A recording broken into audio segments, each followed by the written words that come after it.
Mari kita masuk.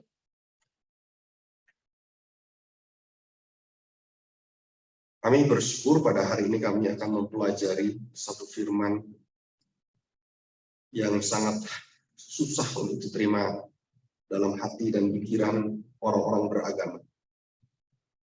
Bahkan kami sudah mendengar begitu banyak manusia yang tidak pernah menginginkan adanya kehidupan yang tidak menyenangkan, bahkan dalam penderitaan kesengsaraan. Tetapi bagi orang-orang percaya, orang Kristen, dan khususnya bagi namamu yang mulia di dalam anakmu, Tuhan kami Yesus Kristus, menunjukkan bagaimanakah penderitaan kesengsaraan itu bukan merupakan satu yang harus ditakuti, bahkan kematian sekalipun. Kami percaya bahwa hanya di dalam Kristuslah kami mengerti seluruh nabi-nabi tidak ada yang takut, walaupun diancam, walaupun dibunuh, dipenggal kepalanya, dibakar, dan dibuang, dihina, serta disiksa dengan sangat kejam. Tuhan, kami percaya bahwa di dalam iman mereka ada sesuatu yang tertanam melebihi daripada penderitaan, kesengsaraan, pergumulan, dan ancaman, serta kekuatan-kekuatan yang ada di sekelilingnya, yang membawa orang-orang yang beriman dan khususnya para hamba-Mu tidak pernah berdiri tergoyahkan di hadapan-Mu Tuhan. Baik seperti Stefanus yang melihat kemuliaan Tuhan, atau seperti Nabi-Nabi Musa dan Raja Daud, ataupun bagi orang-orang martir di dalam perjanjian baru dalam gereja Tuhan. Kami hari ini akan belajar bagaimanakah kesengsaraan penderitaan itu ditaklukkan oleh Kristus. Dan menjadi jaminan bagi kami juga akan mengalami hal yang sama.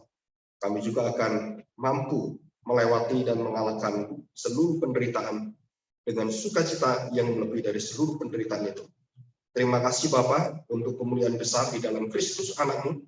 Kami mendapatkan kemenangan di dalam penderitaan dan kesengsaraan. Di dalam nama Tuhan Yesus kami serahkan doa kami ini. Amin. Ya, kita akan membuka Yesaya pasal 1 ya. Minggu kemarin kita sudah belajar ayat 1 sampai dengan ayat yang ke-9 ya. Kita belajar yang ayat 10 sampai yang di bawah. Yesaya pasal 1 ayat 10 dan nanti berkaitan dengan Yesaya 53. Dengarlah firman Tuhan. Hai pemimpin-pemimpin manusia Sodom, perhatikanlah pengajaran Allah kita. Hai rakyat manusia Gomora.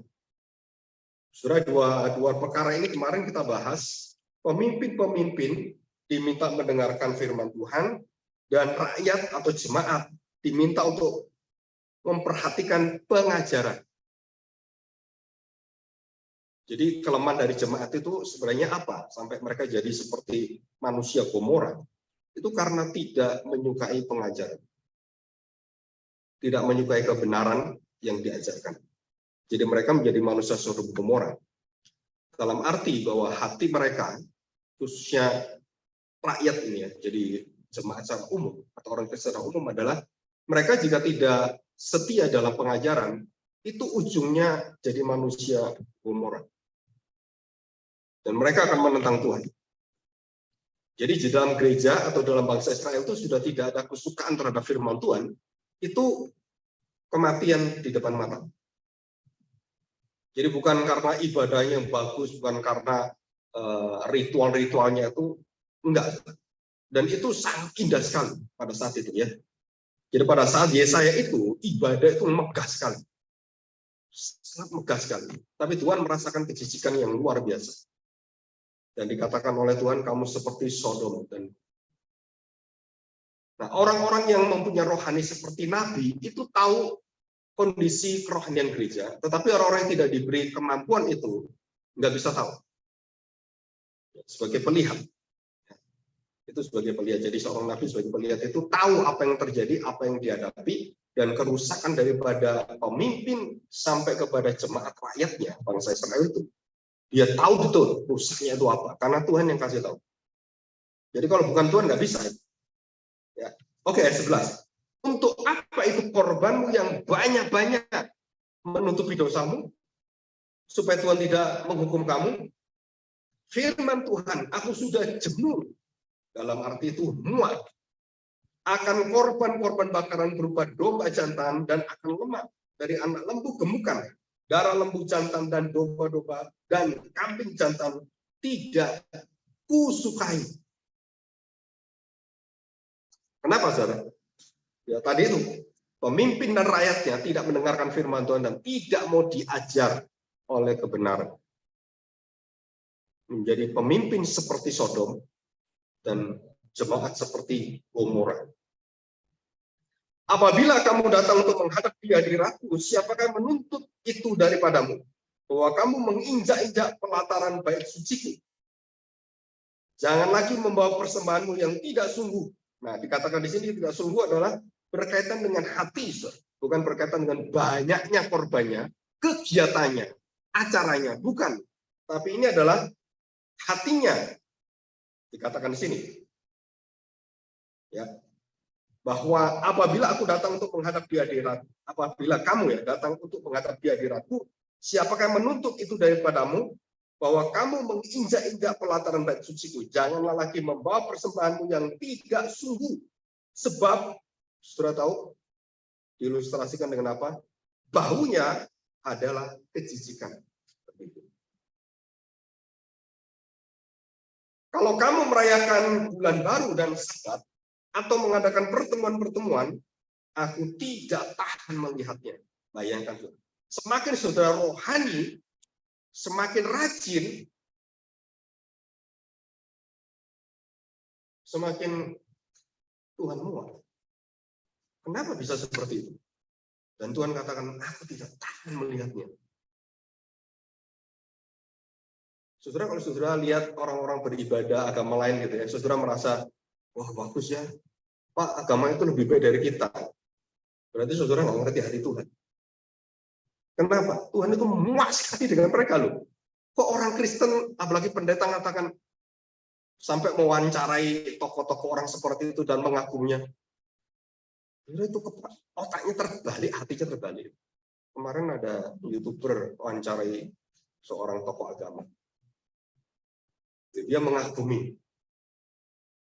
Saudara baca ayat ini. Nggak mungkin dia bisa mengagumi orang seperti itu. Kenapa? Itu kejijikan bagi Tuhan. Muak. Kok bisa dia bisa datang dan kemudian bisa, saudara, itu pengaruhnya sangat besar kepada orang-orang Kristen. Dan saudara, itu yang terjadi di depan kita. Jadi pengetahuan teologianya sebenarnya pengajarannya nggak ada. Dan sayang, itu orang Kristen yang dipakai di dalam sosial bangsa Indonesia. Tetapi dia tidak bisa menyuarakan kebenaran itu dengan kudus ya. Dikatakan kalau kamu merayakan bulan baru dan atau mengadakan pertemuan-pertemuan, aku tidak tahan melihatnya karena perayaan itu penuh dengan kejahatan. Saudara pernah merayakan Natal dan tidak ada Natal tanpa kejahatan di seluruh dunia, di seluruh gereja. Setiap perayaan mengandung kejahatan. Wah, Bapak ini sadis sekali menuduh seperti itu. Ya. Karena berapa korban dari perayaan itu, hati orang yang sakit hati berapa banyak di situ. Yang berantem berapa banyak, yang tersinggung berapa banyak, yang tidak memaafkan berapa banyak. Waduh, saudara.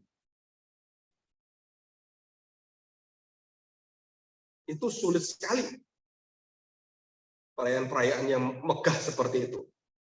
Berapa orang yang dihina tidak diperbolehkan ikut perayaan, dan orang-orang tertentu yang mempunyai kualitas yang bagus baru boleh masuk, boleh melayani.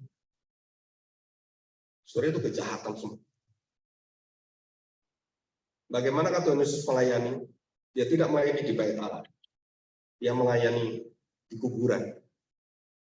Dia melayani di tempat-tempat yang terasing. Dia melayani tempat-tempat pelacuran. Dia mendatangi sumur Yakub. Saudara, apakah kita sadar betul bahwa seperti diceritakan oleh seorang yang membangun mercusuar, tujuannya mercusuar itu adalah untuk menolong orang, ya tujuannya. Tapi lama-lama mereka berpesta di mercusuar dan tidak pernah memperingatkan orang yang dibawanya itu dalam kecelakaan. Mercusuar itu sebenarnya untuk memberitahukan lampu yang terang, memberitahukan bahwa ini ada batu. Mereka kemudian berpesta, banyak kapal yang karam dan hancur di sana.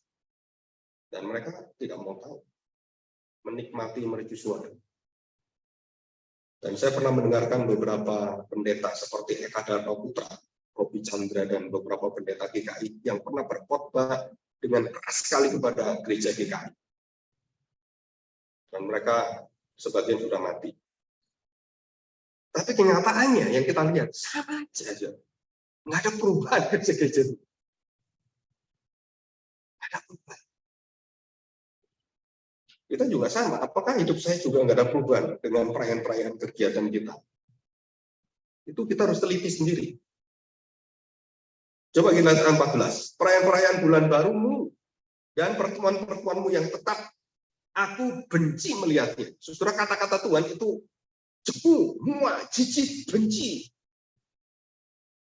Itu orang sudah apa ya? Kalau kita orang itu sudah mentok gitu. Jadi kalau kita sudah hubungan kita mentok kan isinya kan cacian makian semua. Isinya kan kalimatnya seperti Tuhan ini kan, aku benci, aku muak, nggak tahan aku dengan kamu. Kan itu semua yang keluar dari mulut kita. Dan Tuhan juga sama. Jadi kalau kita melihat orang beragama itu, aduh bagusnya orang itu, lihat itu, aduh kita kagum dengan mereka. Kita nggak tahu hati Allah. Kenapa? Karena di hadapan Allah, saudara, itu menjijikkan. Ibadah mereka, kurban mereka itu menjijikkan Tuhan semua. Secara rohani ya, kita tahu hati Bapa, kita tahu hati Kristus, menjijikkan. Apabila kamu menadakan tanganmu untuk berdoa, aku akan memalingkan mukaku. Bahkan sekalipun kamu berkali-kali berdoa, Tuhan nggak pernah mau dengar, mau lihat kamu. Aku tidak akan mendengarkannya sebab tanganmu penuh dengan darah. Basuhlah, bersihkanlah dirimu, jauhkanlah perbuatan-perbuatanmu yang jahat dari depan mataku. Berhentilah berbuat jahat. Belajarlah berbuat baik, usahakanlah keadilan. Kendalikanlah orang kejam, belalah hak anak-anak yatim. Perjuangkanlah perkara janda-janda. Kita tahu gereja Tuhan melupakan pelayanan meja kepada janda dan harus mengangkat 7 diaken, dan itu sama. Dan ada 2 suami istri dibinasakan Tuhan karena mengambil hak Tuhan, dan mereka langsung dibinasakan. Itu pelayanan untuk kaum janda. Jadi uang daripada Ananis dan Safira itu dipersembahkan untuk pelayanan meja. Tetapi mereka tahan dan Tuhan binasakan. Saudara, itu mengerikan sekali. 16. Ya. Marilah, baiklah kita berperkara. Firman Tuhan, sekalipun dosamu merah seperti kirmisi, yang tadi itu aku benci, muak, dan menjisikkan itu. Tuhan katakan, sekalipun dosamu merah seperti kirmisi, akan menjadi putih seperti salju. Sekalipun berwarna merah seperti kain kesumba, akan menjadi putih seperti bulu domba. Dikatakan merah kirmisi dan merah bulu domba. Kusumba ya, merah seperti kain kusumba. Itu artinya dosa yang tidak bisa dihapuskan. Dan tidak mungkin bisa dihapuskan kecuali Tuhan. Dan akan diubahkan oleh Tuhan. Jadi ini ada perubahan. Dengan satu catatan, pertobatan. Ya. Jika kamu menurut dan mau mendengar, maka kamu akan memakan hasil baik dari negeri itu. Tetapi jika kamu melawan dan memberontak, maka kamu akan dimakan oleh pedang. Sungguh Tuhan yang mengucapkannya. Terus ayat selanjutnya, hukuman atas Israel. Penderitaan mengalir seluruh hidup bangsa Israel sampai Tuhan Yesus datang. Berapa tahun dari Yesus ke Tuhan Yesus? 700 tahun lebih. Bangsa Israel dibuang Tuhan. Jadi 70 tahun mereka bertobat sementara dan kemudian mereka jatuh dosa sama. Dan Tuhan tutup sejarah bangsa Israel sampai Tuhan Yesus datang. Nah, kira-kira 450 tahun. Hampir setengah abad. 1 abad empat abad ya, 4 abad. 1 abad 100 tahun, jadi 4 abad. Saudara, Tuhan tidak berbicara dan Tuhan diam memalingkan muka. Dan Tuhan tidak mau lihat lagi. Jadi selama dari Yesaya sampai Tuhan Yesus datang, saudara, seluruh perayaan bangsa Israel itu tidak satupun dianggap Tuhan. Enggak ada satu berkenan padanya. Sampai akhirnya Tuhan Yesus datang dan dia membuka kitab Yesaya. Dan dikatakan dalam kitab Yesaya pasal 1 juga ya. Saudara, tunas itu akhirnya tumbuh. Walaupun kecil. Setelah apa? Pohon ditebang oleh Tuhan. Dan itu lambang semuanya. Tunggul Isai, pohon Isai, kerajaan Daud ditebang oleh Tuhan. Dibuang oleh Tuhan. Dan tinggal tunggulnya saja. Dikatakan tunggul Isai. Jadi kerajaan Daud yang secara manusia itu dibinasakan Tuhan. Dipotong Tuhan. Dan kemudian Tuhan janjikan dari tunggul Isai akan ada keturunan yang baru, Mesias. Kemudian keluar tunasnya. Saudara, kalau kita di desa, di hutan, pohon yang tidak menghasilkan, yang rusak, saudara harus tebang. Udah parah itu. Nah, ini seperti dosa Israel menjisikan seperti itu. Pohonnya potong, tebang, buang. Setelah itu apa? Tuhan terbitkan tunas yang baru. Walaupun kecil, itu menjadi pokok keselamatan, menjadi pohon yang jauh lebih kokoh daripada pohon yang lama, dan bisa menjadi 2 pohon. Bisa jadi 3 pohon. Jadi tangkainya atau pokok pohonnya, dahannya, itu frangnya itu ya. Jadi yang tengah-tengahnya itu, kan dulu kan cuma 1. Begitu tunas itu keluar lagi tunas yang lain. Dan kemudian bercabang banyak dengan dahan-dahan yang besar, dan itu semakin besar, semakin besar.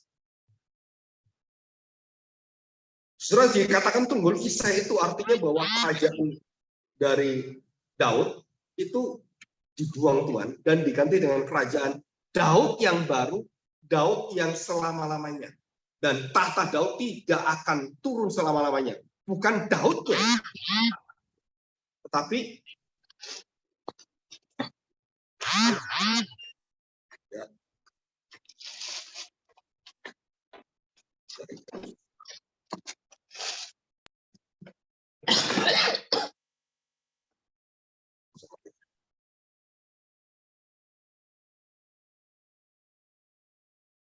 oke, kita lanjutkan ya.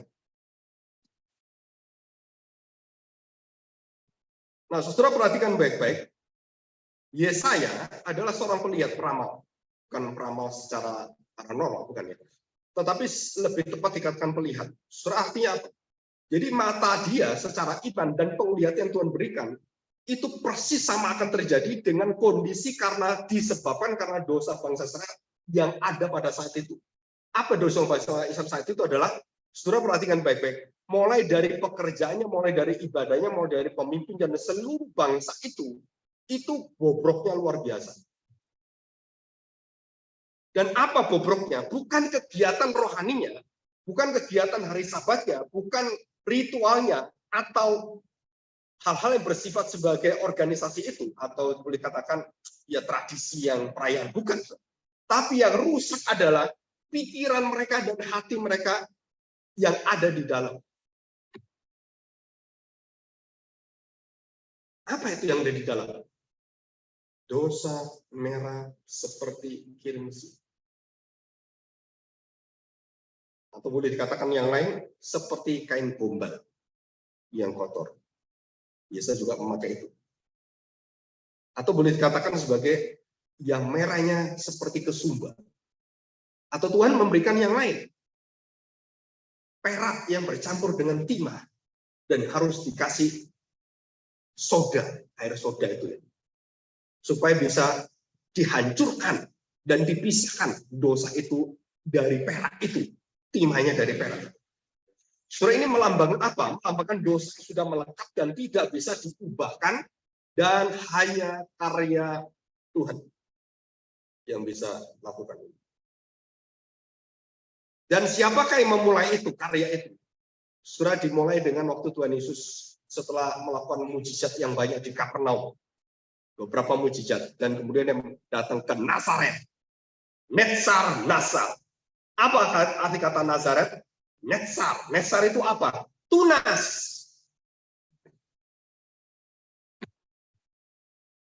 Jadi Nazaret itu apa? Tunas. Tunas itu apa? Ya ini yang diberitakan oleh Yesaya. Tunggul Isa itu akhirnya keluar tunas. Keluar Nazaret. Dan siapakah tunas ini? Kristus.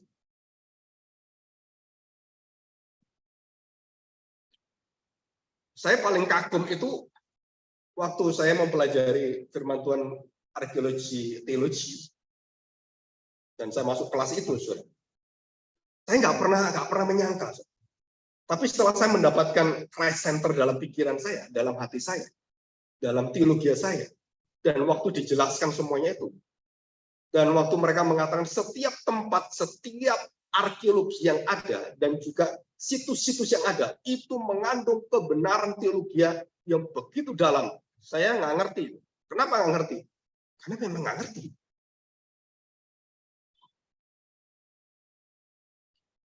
Setelah diberitahukan arti dari Bethlehem apa, dari kata Nazaret apa, berkaitan dengan apa, lalu kita kagum sekali. Kenapa?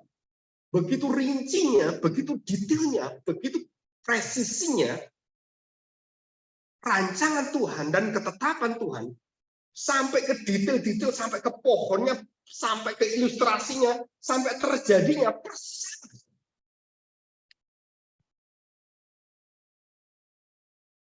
Saya sampai hari ini nggak pernah mendengarkan orang membahas tunas itu yang berkaitan dengan Nazaret, berkaitan Tuhan Yesus. Saya seumur hidup nggak pernah dengar.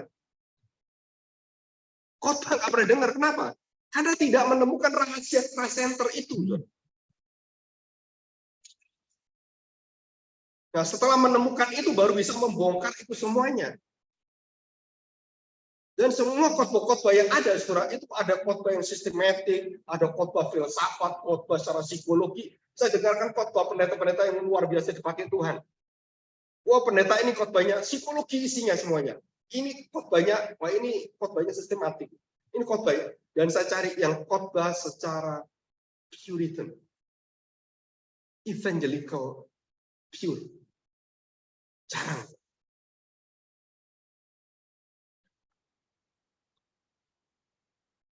Kapan kita bisa mendengarkan khotbah-khotbah yang bisa menguraikan dan begitu dalamnya firman Tuhan, sehingga kita dihubungkan bahwa semua itu bagaimana Kristus yang bertata berkaitan dengan dirinya, penyampaian-penyampaian, kesaksian-kesaksian menunjuk pada dirinya. Sudah kita nggak dapatkan semua. Nah, kita baru mengerti beberapa hal setelah kita berjalan bertahun-tahun, ini sudah masuk ke 5 tahun. Dan berapa banyak lagi kebenaran-kebenaran yang begitu limpah yang kita akan gali di dalam firman Tuhan. Dan indahnya luar biasa. Dan itu memperkokoh iman kita, memperkokoh keselamatan kita, pengharapan kita. Tuhan katakan, walaupun dosamu merah seperti misik dan kamu dalam penderitaan yang luar biasa, kamu membelakangi aku dan aku tidak memalingkan mukaku padamu. Tapi Tuhan katakan, aku beri pengharapan.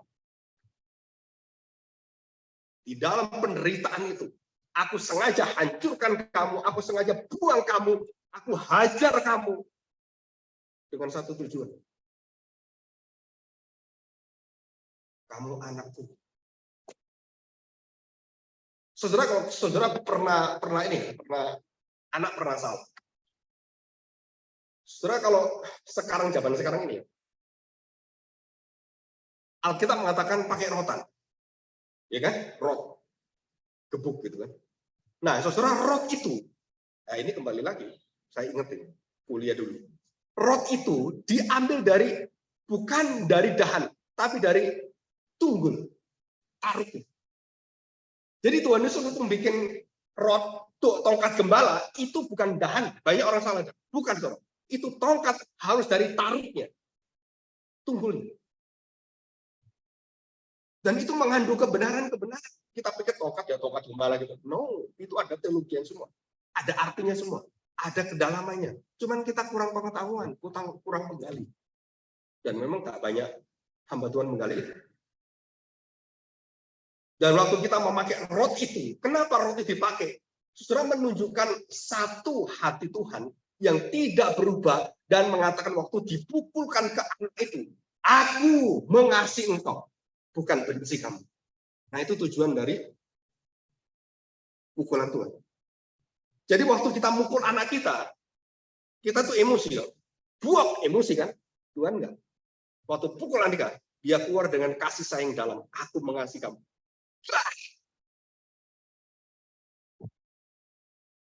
Anaknya kan kesakitan. Waduh, papa, gitu kan. Terus papanya buka tangan.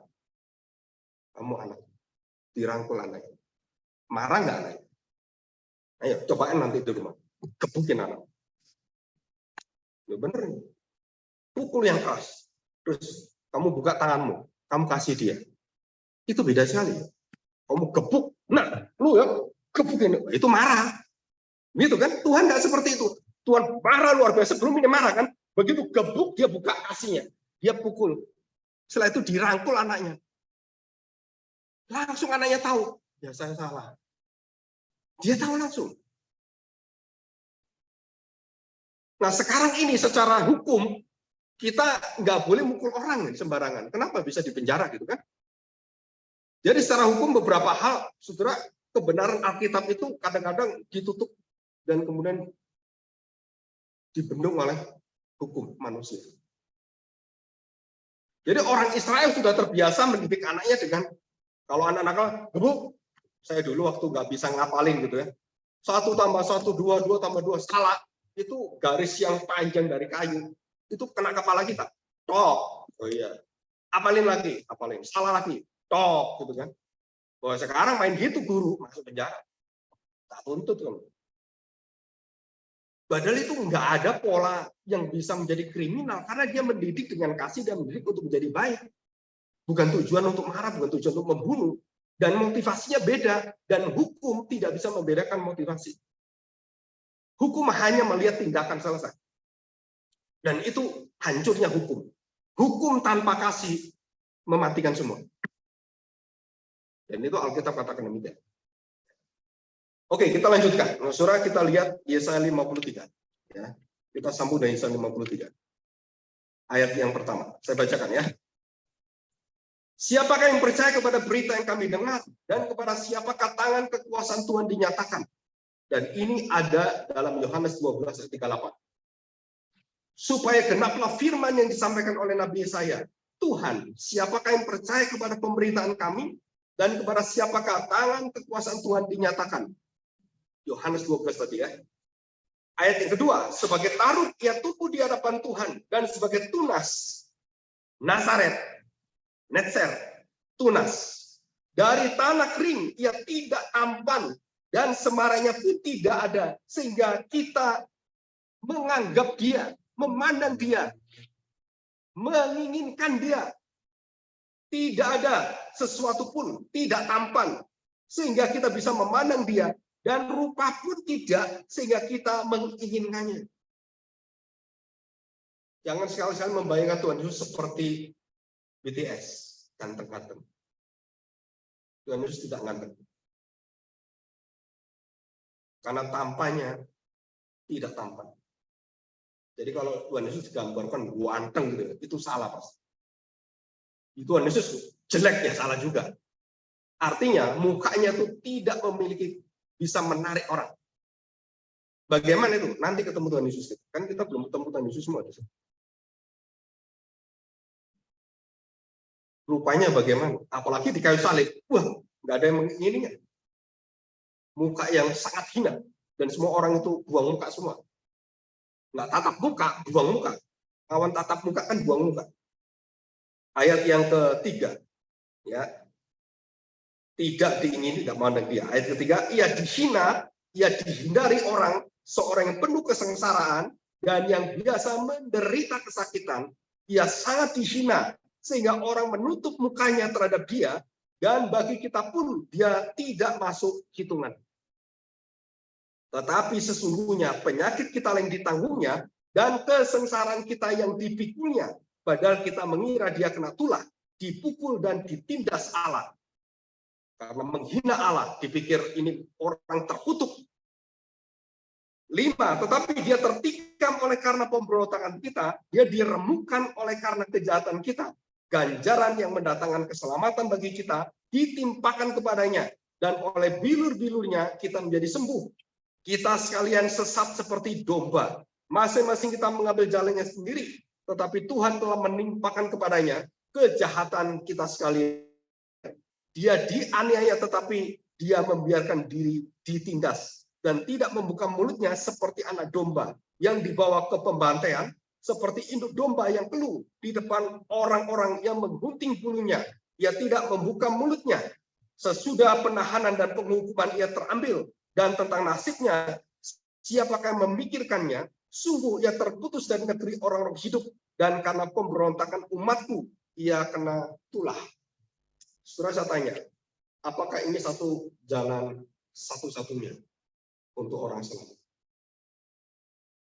Jawabannya adalah ya. Kenapa ya? Karena sudah ditentukan Tuhan. Waktu kamu makan buah itu, kamu pasti mati. Dan apa kematian itu akibatnya?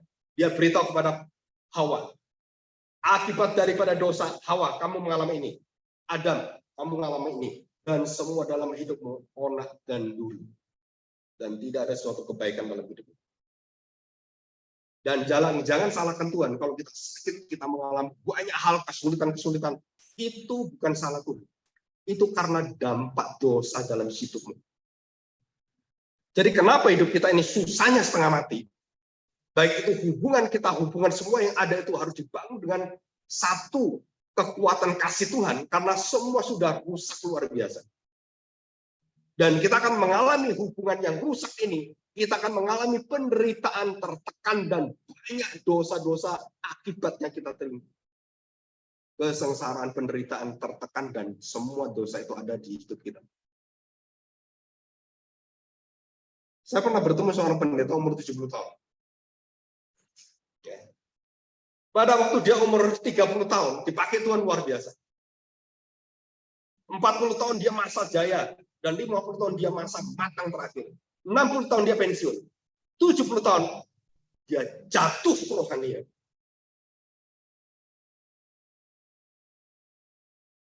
Jatuh.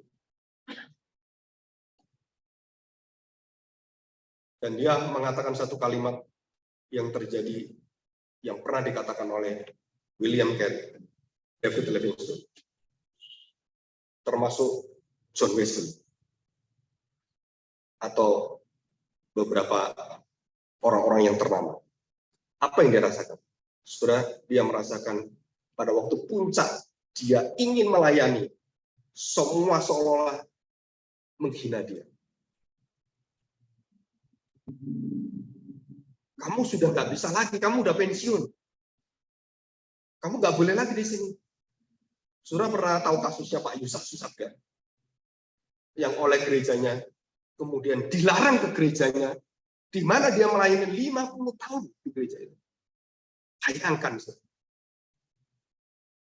Nah, pendeta ini yang masih teman ini yang ada di Jawa Tengah, sekarang dia jualan.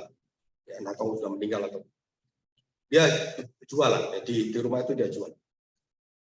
Nah, saudara, dia merasakan begini, apa yang saya bangun dari sejak saya melakukan pelayanan di gereja ini, ada beberapa gereja, saudara, tidak ada satu kehormatan yang saya terima. Tidak ada sesuatu yang mungkin paling tidak itu saya ya dihargailah apa sedikit gitu. Istilah bahasa Jawanya diwongke, ojo dibanding-bandingke. Ya diorangkan begitulah supaya kita itu mengerti siapakah sih ini seorang pendeta yang pernah berjasa. Bahkan yang dia terima kepahitan. Ya puji Tuhan ada pendeta yang pensiun dikasih rumah, kasih mobil. Wah, puji Tuhan. Kenapa? Ya itu sesuatu yang tanggung jawab dari gereja. Tetapi puji Tuhan jika ada pendeta yang mendapatkan perlakuan seperti ini, saudara. Kenapa? Dia akan diperlihatkan oleh Tuhan siapakah dirimu dan apa tujuan pelayanan. Saya tidak menyalahkan gereja waktu saya bicara dengan hamba Tuhan ini. Dan saya beritahu, saya tanya cuma satu kalimat, yang Om layani siapa?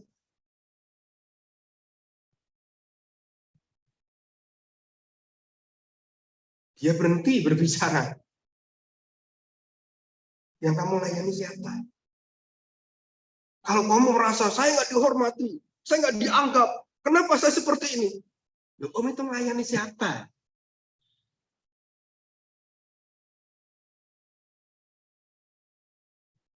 Kalau Om melayani Tuhan dan Om menderita bersama dengan Tuhan, itu keindahan luar biasa. Itu yang dikatakan firman Tuhan. Jika kamu menderita bersama dengan Kristus, menderita bersama penderitaan Kristus, betapa indahnya, betapa mengagumkannya. Engkau akan tahu apa itu pengampunan, apa itu kesabaran. Dan karakter Kristus keluar dari sana.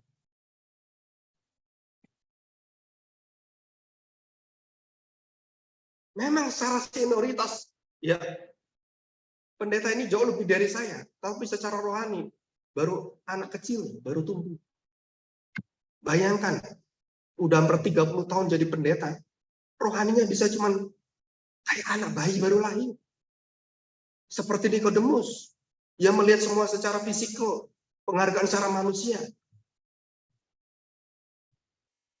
Saudara, saya ingin kita punya gereja itu melayani itu berhadapan dengan Tuhan, bukan manusia. Sukacita kita bersama dengan Tuhan, bukan manusia.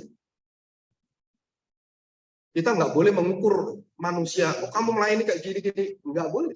Kenapa? Itu Tuhan yang ukur, bukan kita. Yang mengukur hati Tuhan. Kegiatan bisa diukur, bisa. Kita bisa, oh rajin ya kamu, bisa. Tapi hati nggak bisa. Kenapa? Setiap manusia punya pergumulan masing-masing. Yang tahu Tuhan. Gereja punya hati yang sabar seperti Kristus. Mendatangi sumur. Bukan di bait Allah dia mencari orang berdosa. Dia datang di sumur, dia datang di kuburan.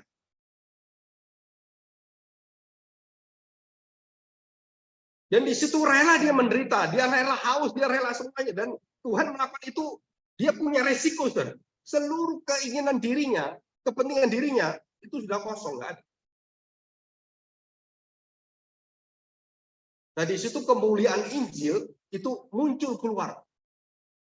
Setelah berbincang-bincang lama, baru terakhir dia baru sadar. Dia ngatakan demikian. Jadi selama ini saya tuh melayani siapa? Nah, kok Om tanya saya? Ya saya tanya diri saya sendiri. Dia baru sadar, saudara. Berarti saya tuh melihat diri saya, muka saya. Saudara, ini penyakit rohani ini, saudara. Penyakit rohani ini. Itu nggak terasa loh. Nggak terasa. Dan kita ini manusia yang selalu ingin menjadi Tuhan. Ingin dilihat, ingin pamer, ingin semuanya. Yohanes Pembaptis mengatakan kalimat berkali-kali dicuplik oleh para hamba Tuhan yang luar biasa. Tapi artinya nggak pernah kita nikmati. Apa itu? Biarlah dia semakin bertambah-tambah besar dan aku hilang. Mau? Mau seperti itu? Saya pernah tanya orang yang datang ke sekolah. Mau belajar hamba Tuhan. Saya tanya, kamu mau ke depan mau jadi apa? Mau jadi pendeta. Kayak apa pendeta? Wah, saya ingin jadi seperti Billy Graham, terkenal. Saya ingin jadi seperti Benny Hinn, uangnya banyak. Saya ngomong, pulang jangan jadi hamba Tuhan. Kenapa? Jadi hamba Tuhan itu karakter Kristus, bukan karakter pendeta-pendeta ini. Dengan kekayaannya, dengan terkenalnya, dengan luar biasa, dengan talentanya. Bukan, saudara. Kamu harus memiliki hati Kristus. Baru kamu bisa menjadi hamba Tuhan. Karena ukurannya adalah Kristus dan kamu akan tenang bersama dengan dia. Walaupun digoncang apapun, kamu nggak pernah bergoyang. Kenapa? Karena saya melayani itu. Kamu hina saya nggak pernah terhina. Kamu caci maki saya tidak pernah caci maki Tuhan.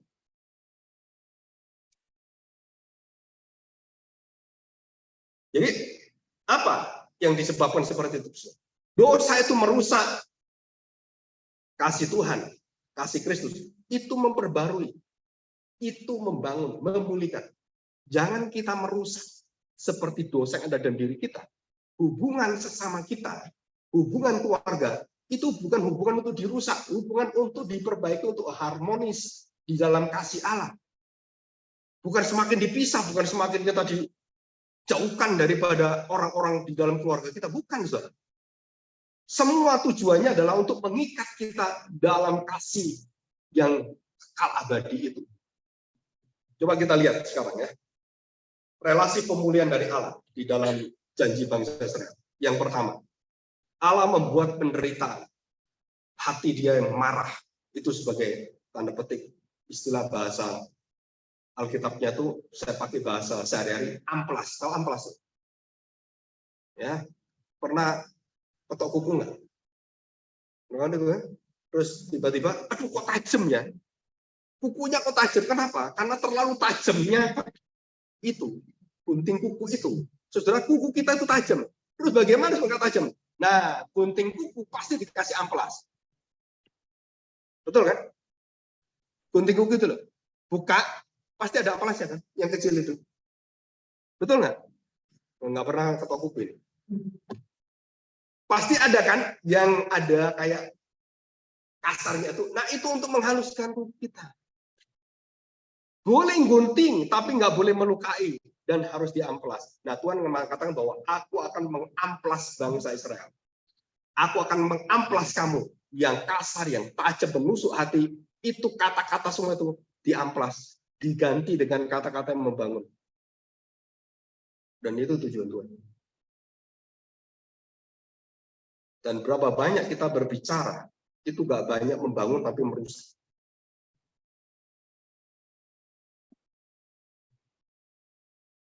Kita bukan membuka hati kita dulu, nutup hati kita dulu. Dengan teman kita, dengan siapapun. Saudara, pengalaman saya, kalau kita memiliki hati yang terbuka, itu yang setan tertutup semua. Kalau nggak percaya, coba itu. Kalau kita mengasihi, mengampuni, gitu, kita buka ya. Yang setan nggak mau diampuni dan tidak mau menerima kita. Nah, itu setan. Jadi orang kalau sudah salah dengan kita buka, kita ya kasih kita, terus kita buka hubungan gitu. Dia mau, dia melarikan diri, dia menutup diri. Nah, itu setan. Karena setan tidak menerima terang, gelap tidak bisa menerima terang. Dan itu rumus Alkitab. Termasuk nanti kalau hubungan suami istri, sebenci-bencinya satu dengan yang lain. Jika saudara mulai tidak bisa mendekat dan menjauh, nah itu tanda tanya. Kenapa? Kegelapan berkuasa dalam hati. Nanti seperti kain. Begitu mengintip dan masuk, rusak semuanya. Dan kita tidak pernah memberi kesempatan pada iblis. Kenapa? Karena Kristus dan kasih-Nya, roh terang itu ada dalam diri kita. Kita tidak pernah memberikan kesempatan kebencian bertata dalam hati kita. Loh. Maka tidak akan terjadi perceraian dalam keluarga Kristen. Kenapa? Karena terang selalu menyala dalam hati saya. Tidak ada kegelapan. Daging saya bisa gelap, tapi hati terus terang. Bangsa Israel sudah dihajar oleh Tuhan, dan Tuhan katakan, aku sudah muak, dan aku akan buang kamu, hancurkan kamu, kamu akan menderita, kamu berdoa, bertahun-tahun, kamu berdoa, nangis-nangis. Aku tetap nggak mau dengar. Dan cuma satu janjiku, kalau kamu berbalik, dan kamu tidak akan berbalik, dan kamu akan berbalik dengan satu janji apa? Mesias akan datang. Hati Bapak akan berbalik kepada anak, hati anak berbalik kepada Bapak, dan Mesias ini yang akan membalikkannya. Dan kamu tunggu janjinya. Baru bisa diubahkan. Nah, saudara, penderitaan di dalam dunia agama itu dihindari semuanya. Dengan cara apapun. Dan yang pemimpin agama yang melewati, menikmati, dan mengalami penderitaan, itu hanya Tuhan Yesus. Cari semua pemimpin, nggak ada. Bahkan pemimpin-pemimpin agama tertentu, itu merangi semua orang dengan pedang. Tuhan Yesus katakan apa? Persis sama seperti Tuhan Yesus katakan.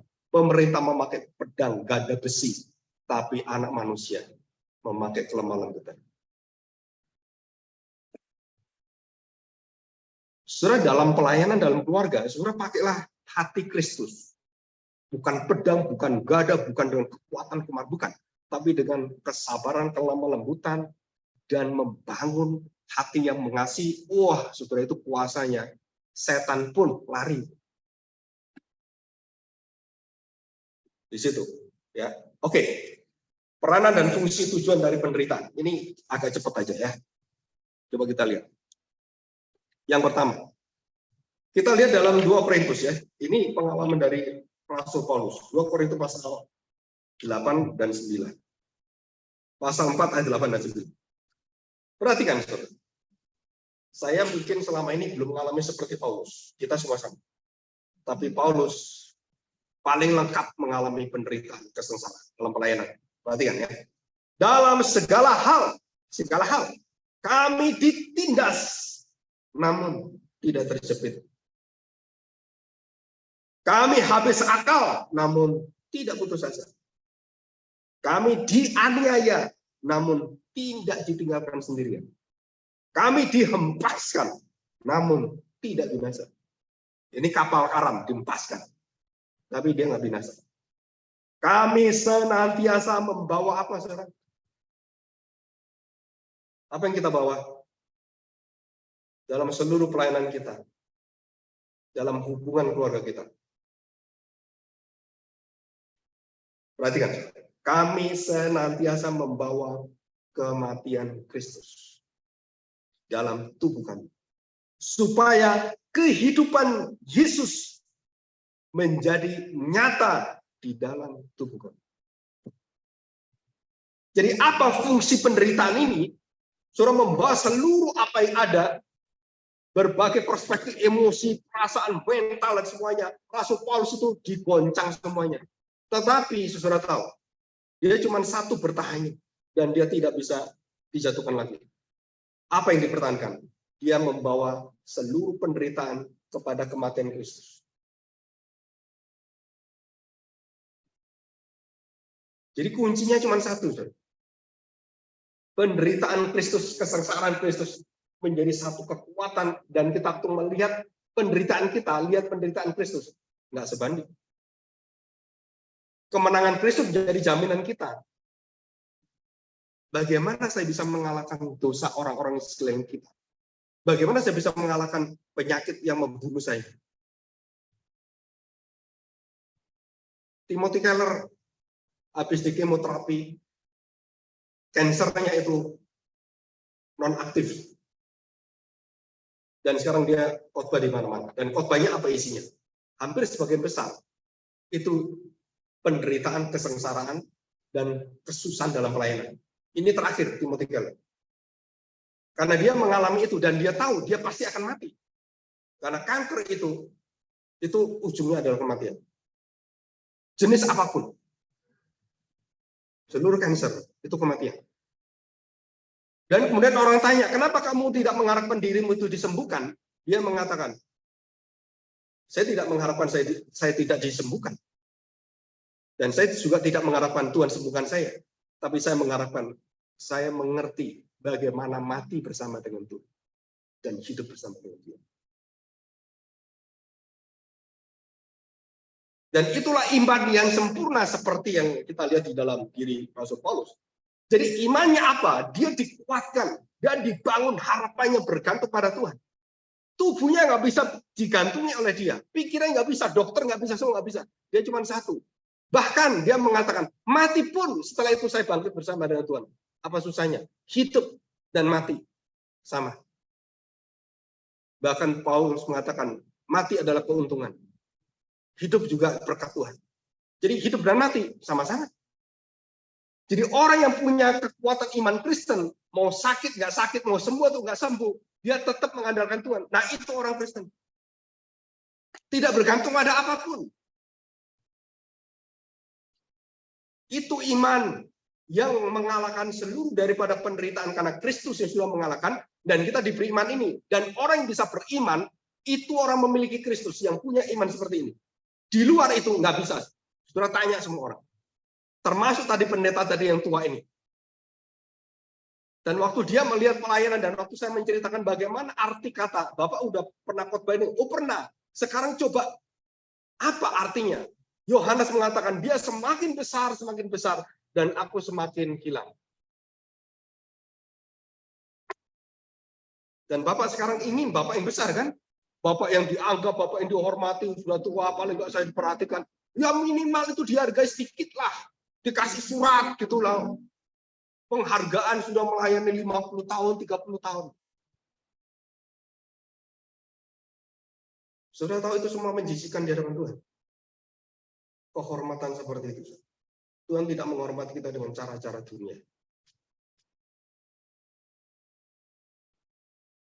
Hati damai dan tenang, bukan karena kertas surat penghargaan. Ada seorang ketua STT mau keluar dari STT. Wah, itu sama, saudara. Hatinya sama seperti teman saya. Saya ngalami ini berkali-kali. Saya lihat teman saya. Saya juga pernah ngalami. Kan? Waktu saya di Surabaya itu, rasanya kayak apa gitu kan? Nggak menghormati, jadi sudah setengah mati gitu. Dan waktu ini orang masih muda dia, masih muda, di bawah saya jauh masih muda. Wah, dia merasakan emosi yang besar. Apa yang terjadi? Saya beritahu. Yang kita pertahankan apa? Sesuatu yang harus kita lepas, jangan dipegang. Kenapa? Kita semakin paksa pegang, kita semakin hancur di sana. Kita semakin kita susah dan kita semakin berat sekali. Tapi sekali waktu saya beritahu, nanti Bapak akan tahu betapa leganya waktu Bapak lepaskan. Dan memang itu bukan wilayah kita. Tuhan tidak berikan pada kita. Kita harus rela tinggalkan. Dan kita harus rela melihat Tuhan yang memegang kita. Jangan pegang itu, Pak. Bapak pegang Tuhan. Dan itu damainya luar biasa. Setelah lewat dia lepaskan sekolah itu jadi ketua STT itu. Seminggu kemudian dia beritahu, saya dan istri merasakan sukacita yang luar biasa. Bukan bebannya hilang, bukan. Di tempat yang baru, lebih stres kamu. Karena saya tahu tempat yang baru, gereja yang besar, besar itu tekanannya. Tetapi masalahnya adalah kamu bertemu dengan kekuatan penderitaan Kristus. Dan dikatakan di sini, akhirnya proses pertumbuhan karaktermu itu dibentuk dengan perjalanan-perjalanan yang susah. Nah, saudara, coba kita lihat ya. Saya ada tayangan sedikit ya.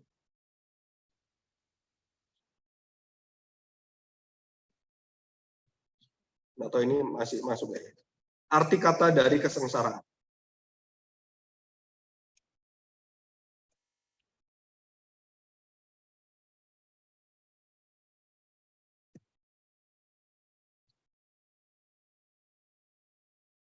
Saudara, kesengsaraan dan penderitaan itu ada bedanya. Jadi yang kesengsaraan, ini mungkin nggak bisa dibuka. Kesengsaraan itu artinya adalah, kalau kita lihat, pantein, patos dan pantein. Yang kedua adalah tripsis, atau telipu. Jadi kalau tripsis itu bentuknya itu kesengsaraan dialami secara fisikal dan semuanya.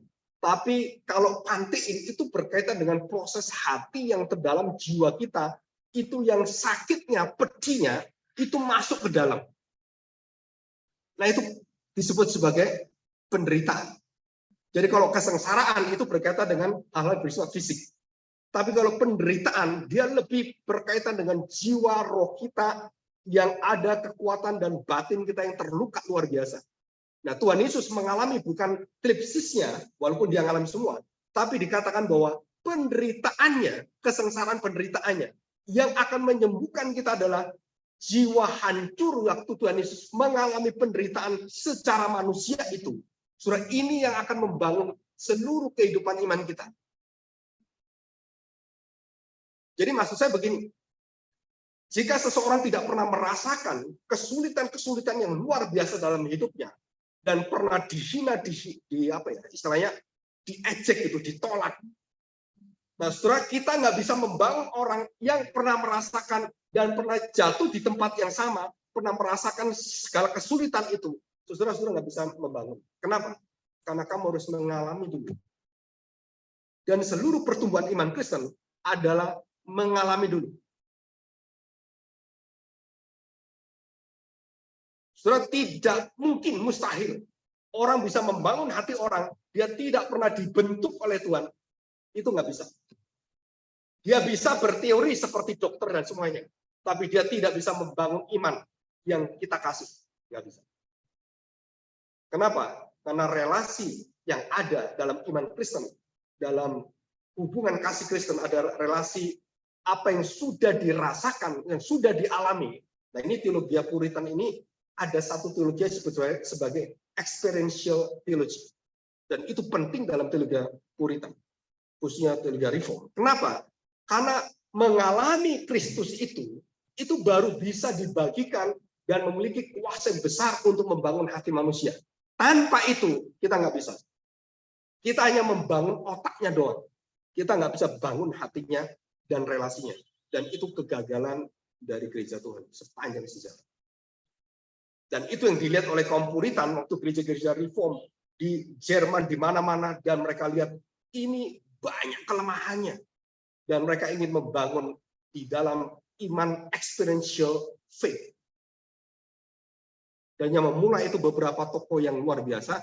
Dan mereka memulai dengan apa? Dengan keluarga-keluarga kecil. Dan Puritan Church itu bukan gereja besar. Mereka gereja family church. Awalnya. Dan berkembang luar biasa, dipakai Tuhan, dan kemudian menjadi gereja yang bisa melahirkan negara Amerika. Jadi Amerika itu lahir karena gereja Puritan. Kaum Puritan. Lahirnya satu bangsa besar dimulai dengan perkumpulan orang-orang keluarga yang cinta Tuhan dan ingin mendirikan negara yang cinta Tuhan berdasarkan firman Tuhan dan hidup bersama dengan Kristus. Itu Amerika. Tapi sejarah ini dilupakan orang Amerika semua. Saudara nanti baca di YouTube atau di Google atau lihat di sana semua. Saudara akan tahu semuanya. Dan hari ini kita belajar ini. Jadi kalau kita lihat sekarang di dalam yang terakhir ya, peranan fungsi. Saudara, yang terakhir, memperlengkapi dan mempersiapkan kita menerima pelayanan yang sempurna dan menerima kelimpahan kemuliaan Kristus. Jadi seluruh daripada apa yang kita alami, saudara, itu bukan membuat kita terhina, tapi membuat kita semakin melihat kemuliaan Kristus. Semakin kita mengalami banyak aniaya atau kelemahan-kelemahan tubuh kita atau ketidakmampuan kita, saudara melihat kemuliaan Kristus dalam setiap langkah hidup kita, dalam setiap tantangan, rintangan dalam hidup kita, ataupun nanti kalau ada hal-hal yang sulit kita terima. Saya tidak mengharapkan ini. Contohnya, suami, istri, anak dalam kondisi menghadapi kematian. Dan saudara akan melihat betapa besar kemuliaan Allah ada di sana. Karena maut, sakit penyakit, itu membawa, kalau orang lain membawa hidup tanpa harapan, kalau kita malah memperlihatkan bagaimana Allah memberikan harapan pada kita. Dan itu bedanya. Dan yang terakhir, janji sukacita yang tak terkatakan sesudahnya. Kita tutup ya dengan ayat ini. Roma pasal 8 ayat 18. Demikian bunyi firman Tuhan. Sebab aku yakin bahwa penderitaan zaman sekarang ini tidak dapat dibandingkan dengan kemuliaan yang akan dinyatakan kepada kita. Ya, 2 Korintus pasal 3 ayat 10. Sebenarnya apa yang dahulu dianggap mulia jika dibandingkan dengan kemuliaan yang mengatasi segala sesuatu sama sekali tidak mempunyai arti. Jadi kita melayani ini penuh dengan satu syukur, sukacita. Kenapa? Karena kita sudah memiliki sukacita yang nanti kita terima, itu sudah dijaminkan pada kita. Dan tidak ada lain yang kita ingini kecuali apa? Kecuali kemuliaan Allah. Ya, mari kita berdoa, kita bersyukur kepada Bapa. Kami bersyukur di hadapan pada hari ini. Tuhan, tolong kami, supaya kami bisa melihat satu kemuliaan Kristus di dalam seluruh penderitaan. Dan kami melihat kemuliaan hidup kami di dalam kemuliaan Kristus. Setiap jalan hidup kami membawa kami semakin sadar bahwa kami tidak bisa menolak, kami tidak bisa menghindar dalam kehidupan yang penuh dengan onak dan duri. Bahkan kami tahu Tuhan, tubuh kami akan mengalami sakit penyakit, mengalami satu kekuatan yang tidak pernah kami bisa lihat. dalam tubuh kami yang terbatas. Kami juga melihat bagaimana para rasul mengalami begitu banyak aniaya, kesengsaraan, perjalanan yang begitu berat, kelaparan, penindasan, tetapi mereka tidak pernah terjepit, mereka tidak pernah menghindar, mereka melewatinya dengan satu kekuatan bahwa mereka bersama dengan Tuhan. Baik di laut, baik di darat, baik dimanapun mereka berada, baik di tengah-tengah pengadilan yang ingin membunuh mereka. Tapi kami tahu Tuhan, Roh Tuhan menyertai setiap hati kami. Dan pada saat yang sama, kami mendapatkan jaminan bahwa penderitaan ini memberitahukan kepada kami kemuliaan yang sangat besar di masa mendatang, yang jauh tidak sebanding dengan penderitaan yang kami alami. Kemuliaan Kristus, kemuliaan Bapa, kemuliaan yang kami terima adalah kemuliaan kekal selamanya. Terima kasih Tuhan untuk kemenangan yang besar ini. Tuhan berikan pada kami satu hati yang terus bergantung pada Tuhan dan setia kepada Tuhan. Seluruh pelayanan kami, seluruh hidup kami adalah demi kemuliaan-Mu yang membawa kami dalam sukacita yang besar. Di dalam nama Tuhan Yesus kami serahkan doa kami. Amin.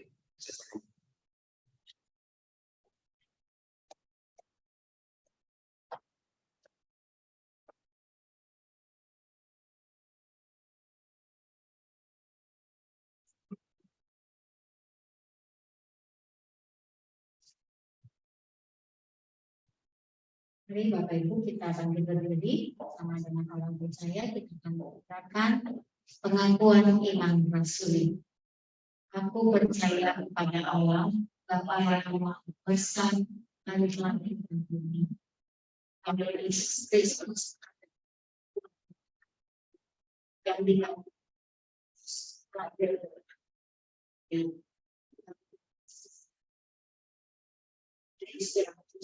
disalib kalah mati dan turun ke dalam daging. Pada hari yang ketiga bangkit keluar di naik ke surga dan bersama untuk mengakhiri orang hidup dan mati. Dan dia bisa bersekutu bersama dalam hidup. Hanya oleh darah Yesus yang dapat hidup yang baru. Hanya oleh darah Yesus kita dimampukan dari segala penderitaan kita. Kita nyanyikan pujian ini. Hanya oleh darah Yesus dengan tepuk tangan sukacita bahwa jiwa kita sudah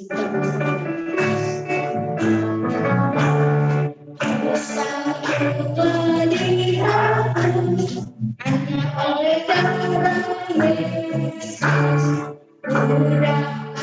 hidup baru. Hanya oleh darah Yesus, oh darah yang kudus, darahnya bertubuh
jiwaku ditebus.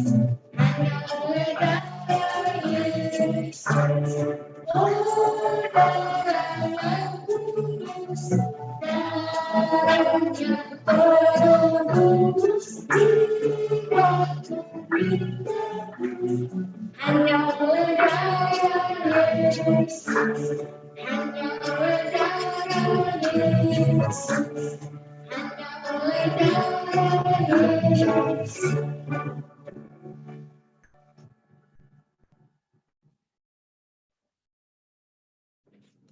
Ya, mari kita terima berkat.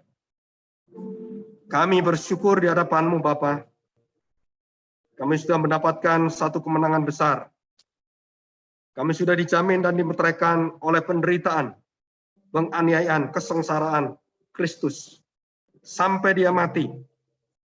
Sehingga tidak ada satu kuasa pun yang bisa menakutkan kami, membuat kami khawatir, membuat kami gelisah tanpa harapan. Walaupun kami tahu, kami berjalan seringkali di dalam kebingungan, kami seringkali di dalam ketidakmengertian, tapi kami tahu Tuhan bahwa Roh Tuhan yang Kau sudah jaminkan menjadi terang dalam hati kami, melalui firman yang kekal, yang sudah dimeteraikan, dan melalui darah Kristus kematiannya, kami mendapatkan seluruh jaminan dalam hidup kami, dan kami dibangkitkan dengan kuasa kemenangan Kristus yang sudah bangkit, dan Roh Tuhan yang membawa kepada kami satu janji kemenangan tidak pernah meninggalkan kami dari sekarang sampai Tuhan Yesus datang, bahkan sampai selama-lamanya. Amin. Bahkan.